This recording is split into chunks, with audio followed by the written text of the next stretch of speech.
अशफाक, मुझे एक बात बताएं, आपको इतना अरसा हो गया है, ऐसा कोई भंड बताएं जो आज तक आपने कभी, चले हमें बताया भी हो लेकिन कभी लोगों को नहीं पता, ऐसा कोई ब्लंडर, भंड हम अपने उसमें करते हैं, कोई भांड ना समझ ले, ब्लंडर हो जाते हैं, कोई फंबल हो जाते हैं, उसको हम भंड का लफ्ज़ इस्तेमाल करते हैं। कोई ऐसा किया हो, न्यूज़ जब करते थे तब, जब मॉर्निंग शो करते थे, फिर आप करंट अफेयर्स, बल्कि आप तो बहुत पहले भी करंट अफेयर्स किया करते थे, जब हम स्कूल में थे तब भी आप करंट, बिल्कुल ऐसे ही है तब। तो ऐसा कोई जो आज तक याद आता है और फिर हंसी आती है? एक दफ़ा हम मतलब मैं प्रोग्राम किया करता था, 2014-15 की बात है, तो 7 बजे का शो होता था। अच्छा, उसकी कोई टीम नहीं थी और इंटर्न्स मेरे साथ होते थे, तो वो हेडर्स वगैरह भी उसके खुद बनाता था और इस तरीके से लाइन अप करके गेस्ट वगैरह को, उनको इंटर्न्स को कहता था कि आप इंटर्न्स जो हैं आप ये लाइन अप कर दें। तो मिस्कीन शो था, तो उसके अंदर ये था कि उन्होंने लाइन अप किया, तो वो कोई इवेंट ऐसा हुआ था, इशू हुआ था, तो हमने गुलाम कादिर थेबो साहब थे, उनको लाइन अप किया, वो आईजी थे, और बाकी इसी तरीके से लाहौर से सीसीपीओ को किया, किसी और केपी से किया। तो अब इत्तेफाक की बात ये हुई कि वो थेबो साहब नहीं मिले, तो वो जो हमारा इंटर्न था उसने उनके चौकीदार को लाइन अप कर लिया। तो अब 2 सीसीपीओ साहिबान साथ हैं और तीसरे साथ में मैंने कहा, जी अस्सलाम वालेकुम जी, गुलाम कादिर थेबो साहब कैसे हैं आप, खैरियत से? हाँ जी मैं ठीक हूँ। अच्छा, तो फिर इस मामले पे क्या सोचा है? बस क्या सोचा है, करना है जो इस तरीके से करता है। अच्छा, और वो थोड़े से वो बोल भी रहे। वाह। मैंने कहा लेकिन इस मामले में पॉलिसी क्या है, क्राइम्स काफ़ी बढ़ गए हैं, सिंध की सूरत हाल क्यों ऐसे? वो अब पता नहीं, आप साहब सोचेंगे जो उन्होंने करना है। मैंने कहा साहब से मुराद कौन है? कहते हैं साईं गुलाम कादिर थे वो। मैंने कहा आप कौन है? कहते जी मैं उनका चौकीदार। और वो लाइव चल रहा है शो। वो लाइव चल रहा है शो। अच्छा, तो ये एक वो था तजुर्बा।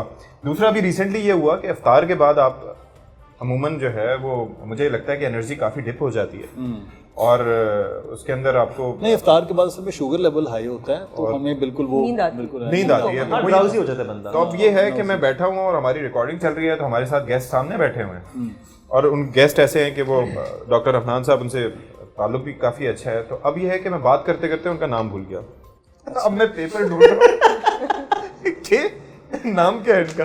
मैंने कहा जी जी जी जी जी जी बहुत शुक्रिया बहुत शुक्रिया। वो कहते हैं क्या हुआ?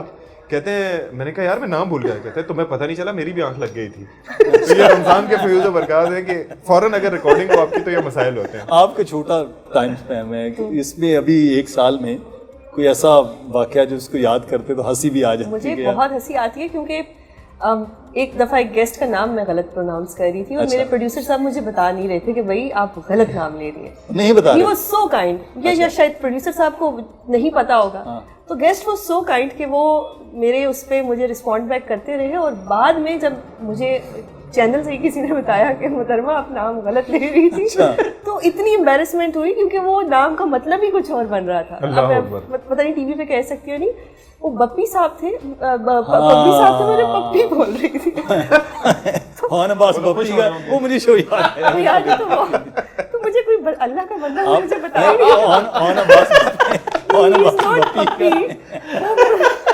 पप्पी का मतलब।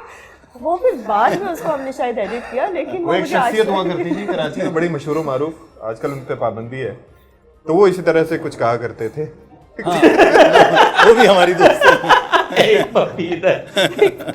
तो वो मेरे लिए बड़ा एम्बैरेसिंग था। बाद में हमने फिर उसको एडिट किया ना कि ऑन एयर इस तरह ना जाए, लेकिन वो कोई एक आध गलत चला गया था ऑन एयर। वो नहीं मुझे भूलता कि बड़े बड़े मजे के वाकये आते होते रहते हैं। फिर क्योंकि नया बंदा थी, एक डेफिनेटली मुझे हर टॉक शो से पहले एक स्ट्रेस होता है, तो क्लोजिंग करनी थी। अब क्लोजिंग में मैंने, वो साहिब थे तो मैंने उनको कह दिया बहुत शुक्रिया साहिबा, उनका नाम ले गए। तो वो भी मेरे लिए बड़ा एम्बैरेसिंग कि मैंने जेंडर ही चेंज कर दिया। How could I do it? डरे उस वक्त से जब प्रोनाउंस कॉमन हो जाए यहाँ पे। अल्लाह ना करे। अच्छा शुएब, आपके साथ इस तरह के भी वाकयात हुए होंगे, कभी खबरें पढ़ते हुए, कभी शो करते हुए? हाँ, बहुत से वाकयात हुए हैं। एक दफा ऐसे था, एक ऐसा होता है ना, खुद ही हंसी आ रही होती है कि यार ये क्या हंसी वाला वाकया ये है कि पता लग जाए तो आपको हंसी आती है। हाँ, मेरे साथ किरण आफ्ताब भी शो करती थी, तो किरण ज़ाहिर बहुत सीनियर, उनका एक अपना मिजाज, अपना अंदाज होता था। तो एक गेस्ट थे हमारे पास, वो कुछ एग्रीकल्चर साइड गेस्ट थे। तो किरण ने उनसे एक सवाल किया, सवाल थोड़ा लंबा था। अब किरण वो सवाल कर रही थी ना, तो मैं लिटरली यूँ कर रहा था, मतलब मुझे समझ नहीं आता था सवाल क्या है। तो सवाल बहुत लंबा था और मैं उस सवाल को समझ नहीं पाया। मैं लिटरली यूँ हुआ कि क्या हुआ है, वो जब सवाल खत्म हुआ साहब ने कहा मैं समझा नहीं। किरण कहते हैं शुएब समझाए इनको। मैंने कहा कि मैं खुद नहीं समझा। मैंने कहा समझाता हूँ, लेकिन पहले मैं एक बात पूछना चाह रहा था, मैंने बात बदल दी। मैंने कहा मेरे तो अपने फरिश्तों को समझ नहीं आया वो सवाल, मैं उससे क्या पूछूं। ये देखने बड़ी चालाकी से किरण आफ्ताब की गलती कर गया और अपनी बचा गया कि जिस पे वो फंसे। नहीं, कुछ ऐसे बताया तो नहीं, चालाक हमारी फील्ड में ऐसे चालाक एंकर नहीं मैंने तो उनसे अनलेस कि लिखा हुआ हो, लेकिन ऐसा सवाल तो कोई भी नहीं समझ सकता ना। अब मुझे क्या पता है कि शोएब के दिमाग में क्या है या कोई और क्या सोच रहा है। लेकिन वो जो अपनी बात करते हैं, एक दफ़ा ऐसे हुआ कि शब्बर जैदी साहब थे गेस्ट, और मैं इकोनॉमी का अलिफ बे भी नहीं जानता। जब भी मुझे कभी कहे ना बजट ट्रांसमिशन या कोई, मैं कहता हूँ भाई मेरे हाथ खड़े हैं दो चीज़ों पे, एक इकोनॉमी पे, एक स्पोर्ट्स पे।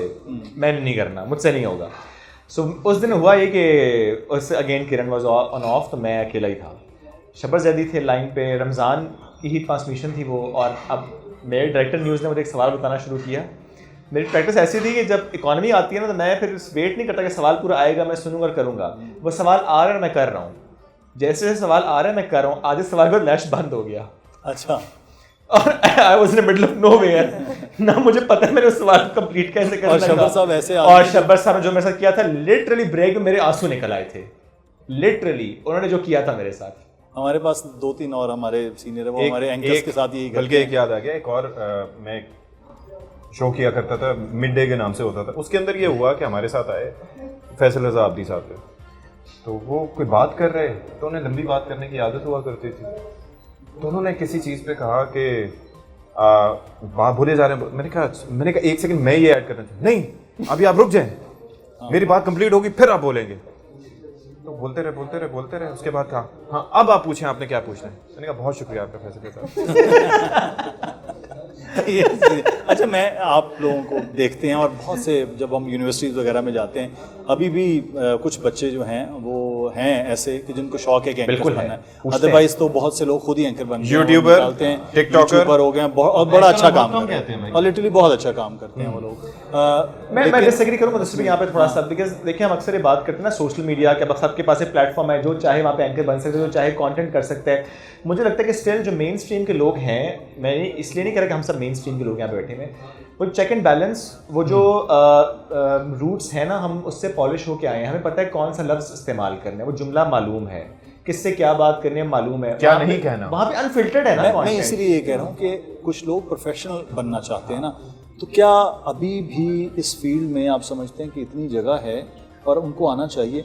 तो क्या इस वक्त मास कम्युनिकेशन धड़ाधड़ हो रहा है हर यूनिवर्सिटी में? मुझे लगता है ज़्यादा आना चाहिए इस वक्त। वाई? बिकॉज मेन स्ट्रीम में फिर अदरवाइज भी जिस तरह मेन स्ट्रीम काम करता है उस पैराए में रहते हुए, क्योंकि अदरवाइज हम तो जिस सवाल की तरफ जा रहे हैं, जिस कंटेंट को हम कंज्यूम कर रहे हैं, आप ये देखें ना, वो जो कंटेंट हम देखते हैं, हम सवाल करते हैं कंटेंट कंज्यूम कौन कर रहा है? हम कर रहे हैं कंज्यूम। मिलियन में फॉलोअर्स हैं उनके, मिलियन में व्यूज़ हैं उनके, उनकी पूरी पूरी शादियाँ हम दिखाते हैं, फिर तलाक़ें भी दिखाते हैं, उनकी लड़ाइयाँ भी दिखाते हैं, उनके झगड़े भी दिखाते हैं। लेकिन मैं आपको और अलमिया ये है कि हम मेन स्ट्रीम पे भी वही चीज़ें दिखा रहे हैं। मेन स्ट्रीम पूरा कवर किया ना, मैं ये तो कह रहा हूँ, पूरा कवर क्यों किया कवर?